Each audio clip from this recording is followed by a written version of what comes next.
ሰላም ጤና ይስጥልን የተከበራችሁ ቤተሰቦቻችን እንደምን አድራችኋል? የጧቱን አበይት መረጃ ወደ እናንተ እናደርሳለን። አብራችሁን ቆዩ። የአማራ ብሔራዊ ንቅናቄ አብን ሊቀመንበር በለጠ ሞላ የፌዴሬሽን ምክር ቤትና የብሔራዊ ምርጫ ቦርድ በአወዛጋቢ የምርጫ ክልሎች ላይ ያስተላለፉትን ውሳኔ በይፋ ደግፈዋል።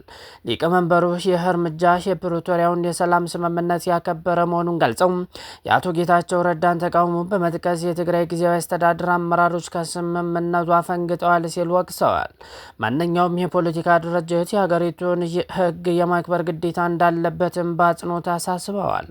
በአንጻሩ በአቶ ጌታቸው ረዳ የሚመራው ዲሞክራሲያዊ ስምረት ትግራይ ፓርቲ ውሳኔውን ሕገ መንግስታዊ ስርዓት አልበኝነት ሲል በጽኑ ተቃውሞታል። ፓርቲው ለምርጫ ቦርድና ለፌዴሬሽን ምክር ቤት በጻፈው ደብዳቤም ውሳኔው ሕገ መንግስታዊ ስርዓቱን የሚንድ የተቋማትን ነጻነት የሚደፈጥጥና የፌዴራል ስርዓቱን የሚገዘገዝ ነው ብሏል። ስምረት ፓርቲ አክሎም ውሳኔው የማይስተካከል ከሆነ በመጪው አጠቃላይ ምርጫ ላይ እንደማይሳተፍ በይፋ አስታውቋል። ይህ ፍጥጫ በፌዴራል መንግስትና በትግራይ ጊዜያዊ አስተዳደር መካከል ያለውን የፖለቲካ ልዩነት ይበልጥ አጉልቶታል።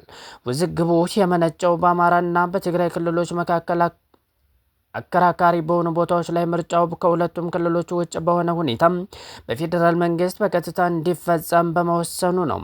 የጊዜያዊ አስተዳደሩ አመራሮች ውሳኔው የፕሪቶሪያውን ስምምነት መንፈስ ይጥሳል ሲሉ፣ መንግስትና ደጋፊዎቹም በበኩላቸው ውሳኔው ህጋዊ አግባብን የተከተለ መሆኑን በመግለጽ ላይ ናቸው።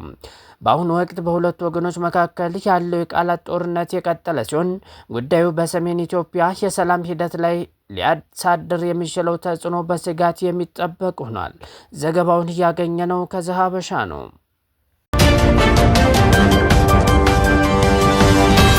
ወደ ሌላኛው መረጃችን ስናመራ የኤርትራ ማስታወቂያ ሚኒስትር የማነ ገብረ መስቀል ዓለም አቀፉ የቀውስ ቡድን በቅርቡ ያወጣውንና በአፍሪካ ቀንድ ያለውን ውጥረት ለመቀነስ ያለመ ነው የተባለውን ሪፖርት በጽኑ ተቹ።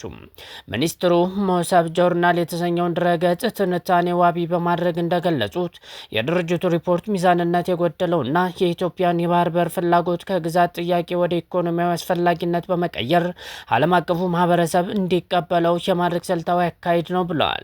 ሚኒስተር የማነ ዋቢ ያደረጉት ትንታኔ ጥናት ቡድኑ ኢትዮጵያ የምትፈልገው ሉዓላዊ የባህር በር እንደ አንድ ህጋዊ ጥያቄ ማቅረቡን ይተቻል።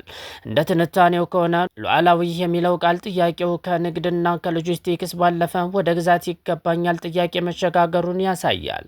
ኢትዮጵያ በአሁኑ ወቅትም ቢሆን በተለያዩ ስምምነቶች የባህር በር እያገኘች ባለበት ሁኔታ ጥያቄው ሉዓላዊ ተብሎ በመጠራት የሌላን ሀገር ሉዓላዊ ግዛት የመጠየቅ ያህል እንደሚቆጠር ተመልክቷል።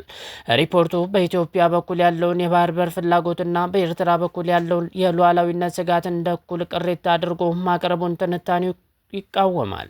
ጦርነት፣ ቀስቃሽ ንግግሮችና የተሸፈኑ ዛቻም የሚመጡት ከአዲስ አበባ እንደሆነ የጥናት ቡድኑ ራሱ ቢገልጽም በመጨረሻው ድምዳሜ ላይ ግን ሁለቱም ወገኖች እኩል ተጠያቂ ለማድረግ መሞከሩ የሪፖርቱን ታማኒነት ያጎድለዋል ተብሏል።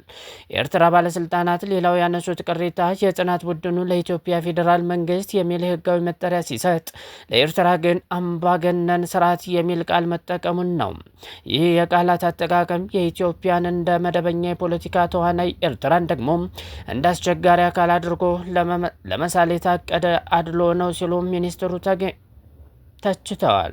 ኤርትራ ሉዓላዊት ስጋት በስሜት ላይ የተመሰረተ ሳይሆን በአልጀርሱ ስምምነትና በድንበር ኮሚሽኑ የመጨረሻና አስገዳጅ ውሳኔዎች ላይ የተመሰረተ ህጋዊ መብት መሆኑን ትንታኔው ያሰምርበታል።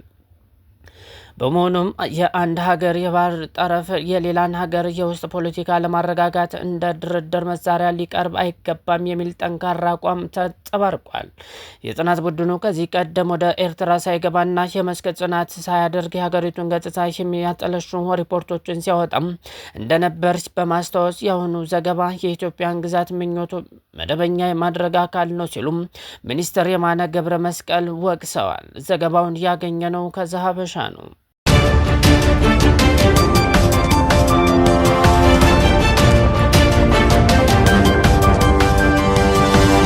Thank you.